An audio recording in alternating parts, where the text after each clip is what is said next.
Federasi Sepak Bola Dunia FIFA pada pekan ini kembali meninjau kesiapan Piala Dunia U17 di Indonesia. FIFA akan memeriksa venue sekaligus renovasi lapangan tuan rumah Piala Dunia U17 termasuk Jakarta International Stadium.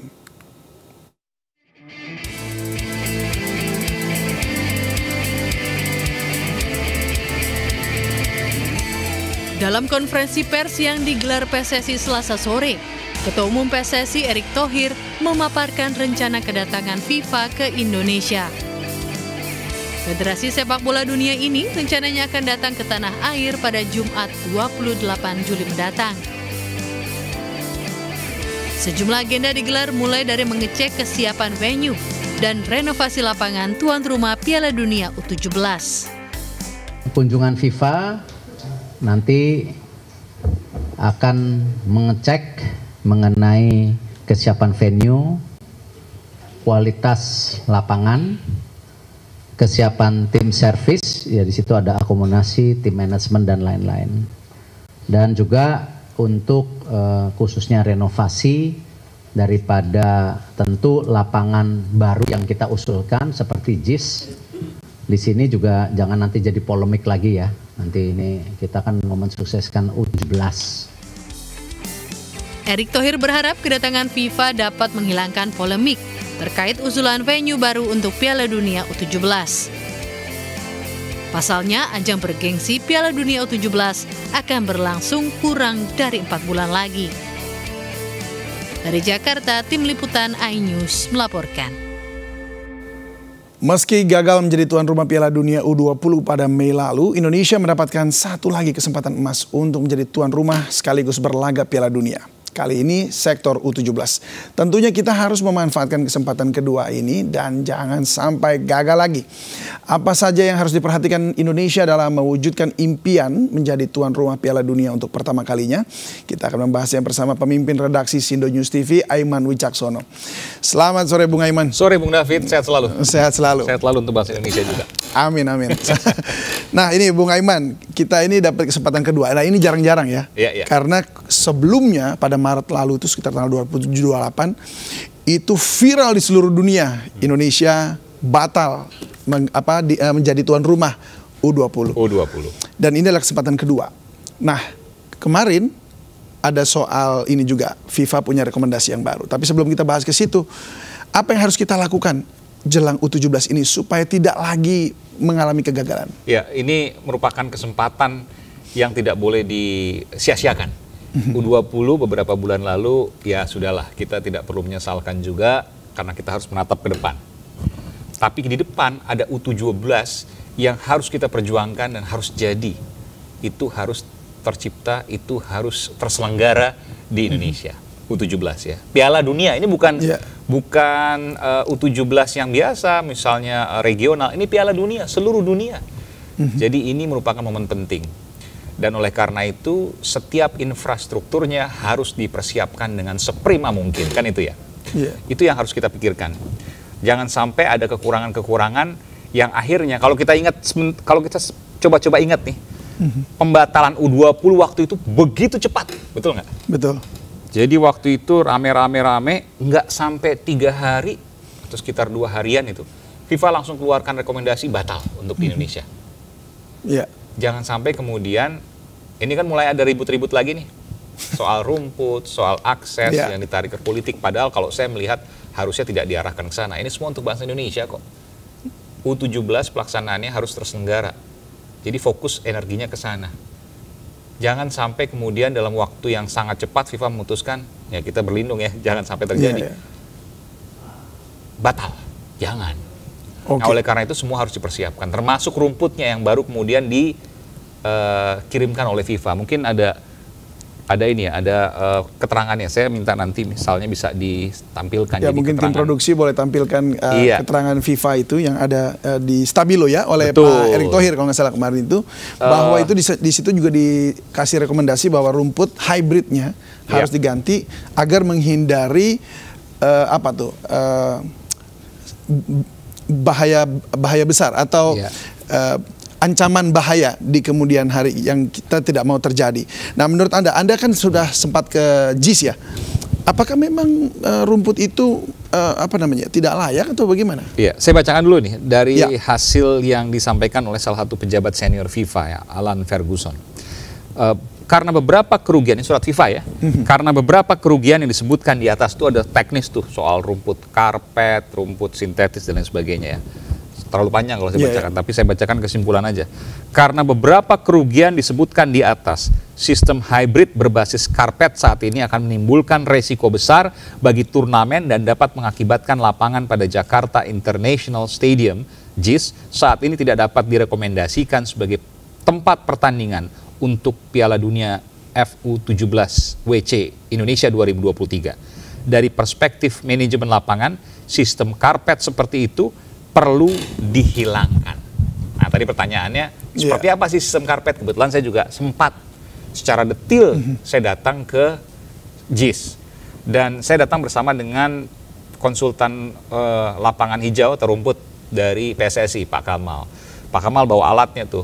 Kita coba untuk pacul, kupas. Dikupas. Ya, ada alat yang bukan seperti pacul, tapi ada dari Skop logam. gitu ya. Lubang mungkin sekitar diameter 5-10 cm lah kurang lebih, kita lihat. Dan saya melihat betul, memang sistem rumputnya ini saya juga baru pertama kali seumur hidup saya melihat ini. Ada rumput asli, ada rumput sintetis, gabung jadi satu. Jadi ada karpet, ada pasirnya, tanahnya. Jadi karpet tanah itu warna ini hitam. maksudnya karpet rumput sintetis? Iya, betul.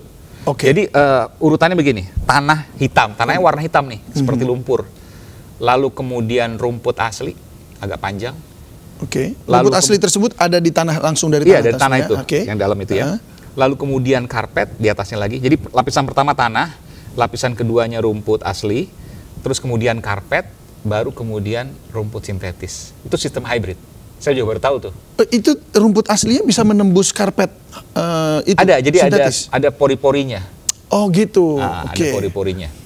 Jadi berarti yang diandalkan sebenarnya jadi malah lebih ke rumput sintetisnya ya, karena dia paling atas. Karena gini, kalau rumput aslinya rusak, rumput sintetisnya yang keluar.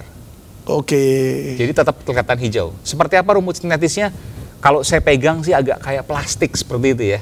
Mungkin mirip-mirip seperti rumput sintetis yang ada di kafe-kafe, tapi pasti berbeda. Tapi kalau lihat secara kasat mata, ya orang awam mungkin mirip-mirip seperti itu, warnanya juga hijau.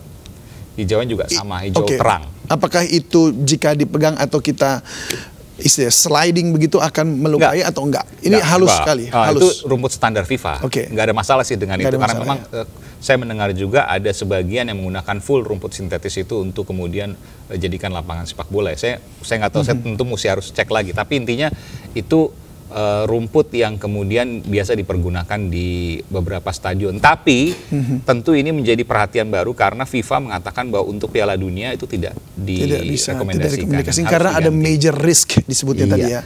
Bahaya ancaman besar atau risiko besar. Tapi kalau saya baca surat FIFA, dia tidak merekomendasikan harus apa rumputnya. Nah, pertanyaannya kan ada 3 jenis rumput. Ini saya mengutip mengutip dari konsultan rumput Pak Kamal ya. Konsultan rumput PSSI, yang juga konsultan FIFA juga sejak 2018 ternyata. Pertama rumput full alami, yang kedua rumput full sintetis, yang ketiga hybrid. Hybrid kan udah ditolak oleh FIFA. Rumput sintetis saya nggak tahu apakah direkomendasikan atau tidak. Yang jelas kalau seandainya mau rumput alami, maka saya melihat harus ada penambahan alat yang cukup banyak. Karena sinar matahari yang masuk di JIS itu hanya, kalau saya itu mungkin 20-25%-nya. Minim ya? Sangat minim, jadi nggak bisa. Kalau seandainya di musim matahari lagi di utara, misalnya matahari kan bergerak utara ke selatan ya, itu hanya bagian tertentu yang setengah lapangan yang terkena matahari. Demikian juga ketika matahari berada di selatan, hanya setengah lapangan. Sekarang ini kan matahari ada di utara ya. Matahari ada di utara berarti sisi selatan yang kena.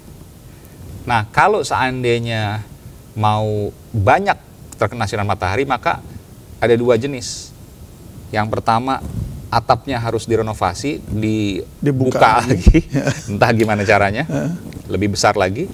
Yang kedua, menggunakan alat UV portable. Sekarang hanya 1, perhitungan dari ahli-ahli rumput itu perlu sekitar 6 rumput. Nah, 6 alat ultraviolet itu. Tapi ini bukan masalah ringan. Kenapa? Saya lihat sendiri tuh lampunya, lampu ultraviolet itu, dia bentuknya kayak tiang jemuran. Oh gitu. Ya, kayak tulang ikan lah gitu ya. Iya, iya. Satu garis itu mungkin ada sekitar 10-15 lampu. Ada sekitar 6 garis ya. Berarti kalau katakanlah 10 lampu ada 60 lampu.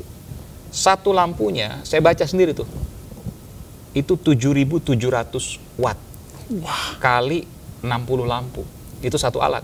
Itu baru satu, belum cover seluruh lapangan tuh. Belum dikalikan 6 kan, kalau Iya. seandainya punya 6. Karena satu titik itu harus sebulan. Dia nggak boleh bergerak, harus ada di satu titik itu. Nah pertanyaannya berarti cost-nya kan besar sekali. Sementara kita di Indonesia ini kan berlimpah matahari. Nah tentu ini biarkan tim PSSI yang berpikir soal ini, tapi saya hanya melihat, ya memang ini bukan perkara mudah, apalagi tinggal 4 bulan ke depan. Waktu itu... Tidak ada pilihan knockdown ya? Maksudnya dihijaukan dulu di luar, baru kemudian menjelang, baru kita taruh di dalam. Karena dalam hitungan hari kan, itu pasti akan layu rumputnya. Iya, layu. Dan itu pasti akan mempengaruhi kualitas dari permainan. Karena itu diukur. Bola misalnya dalam kondisi rumput yang normal, dia disukainya tuh 8-9 meter ketika digelindingkan. Kalau lebih dari itu nggak disukai, kurang dari itu nggak disukai, bahkan ada titiknya. Kemarin di JIS berapa? Kemarin di JIS 5, saya hitung. 5, belum sampai 4,9 meter. Oke. Iya, standarnya 4. Tapi kalau Pak Kamal bilang kalau 4,9 meter pasti akan ditolak FIFA. Dan benar, apa yang disampaikan betul ditolak FIFA. Iya, dan harus dihilangkan, artinya betul-betul diangkat semua itu ya. Jadi kemungkinannya kalau dalam waktu dekat, ya mungkin hanya bisa rumput full sintetis. Karena kalau seandainya menggunakan rumput full alami, kan yang hybrid itu dicoret nih. Iya. Kalau menggunakan full alami, maka dia perlu alat yang banyak. Nah, mendatangkan alat dan lain sebagainya perlu sebulan. Belum lagi resiko rumputnya juga layu, mati. Iya, iya. Yang paling mungkin ya adalah rumput sintetis. Berarti kemungkinan besar 28 Juli besok ini lusa, ketika FIFA akan tiba, mungkin itu juga menjadi salah Nanti satu kita dengarkan keputusannya soal ya. itu. Kalau seandainya rumput asli, rumput alami, maka bisa, tapi resikonya besar dan mungkin juga harus ada treatment-treatment tertentu yang luar biasa. Itu yang harus dicermati nanti. Bukan berarti tidak mungkin ya. Ya. Tapi yang paling mungkin, yang paling mudah, yang paling pasti untuk 3-4 bulan ke depan. Ya, sebab ini waktunya sudah sangat mepet. Betul. Ya. Nah ini kedatangan FIFA ini tentu kan akan membuat catatan-catatan baru lagi nih. Nah ini yang paling harus dicermati kira-kira apa ya dari tim kita supaya tidak berbuah hal yang jelek gitu. Artinya ke depan supaya kita juga mungkin dimasukkan kembali ke dalam daftar untuk yang urusan-urusan U20 dan seperti itu. Ya, FIFA harus bekerja sama dengan PSSI agar U17 Piala Dunia ini terselenggara di Indonesia. Dan PSSI juga tentu harus mendengarkan apa yang menjadi saran FIFA.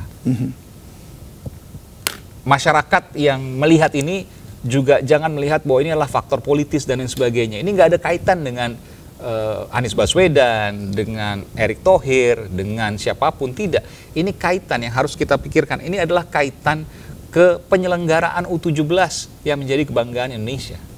Dan ketika U17 ini sukses misalnya nanti berjalan, amin ya, mudah-mudahan, maka bukan tidak mungkin soal Piala Dunia yang senior misalnya bisa juga segera digelar di Indonesia. Kita punya kepercayaan untuk melakukan itu. Baik, mungkin ini yang terakhir, tapi ini juga menjadi pertanyaan saya beberapa waktu ini ya. Karena kita akan menggelar U17. Dan jika, saya nggak tahu juga, saya belum cek lagi, apakah timnas Israel akan ikut di kancah ini atau tidak? Dan lalu apakah yang akan harus kita sikapi? Karena ini akan kedepannya akan panjang kalau misalnya kita masih berulang terus. Kira-kira seperti apa? Ya, nanti kita akan lihat soal itu ya. Tentu ini juga hal yang menarik untuk dicermati, meskipun juga pasti ada banyak pro dan kontra soal ini.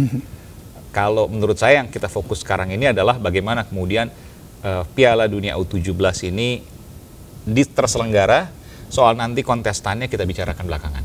Infrastrukturnya disiapkan, panitianya disiapkan, berjalan dengan baik, menjadi kebanggaan kita di Indonesia. Dan diselenggarakan di Jakarta juga mungkin itu menjadi salah satu Jakarta dan Bogor setahu saya. Ada beberapa, ada 5 stadion yang menjadi calon ini, di antaranya Jakarta, Bogor, dan beberapa daerah lain. Solo juga. Solo juga ya. Baik. Terima kasih Bung Aiman sudah berbagi bersama kami di Sindo Sore. Terima kasih Bung David. Salam sehat selalu.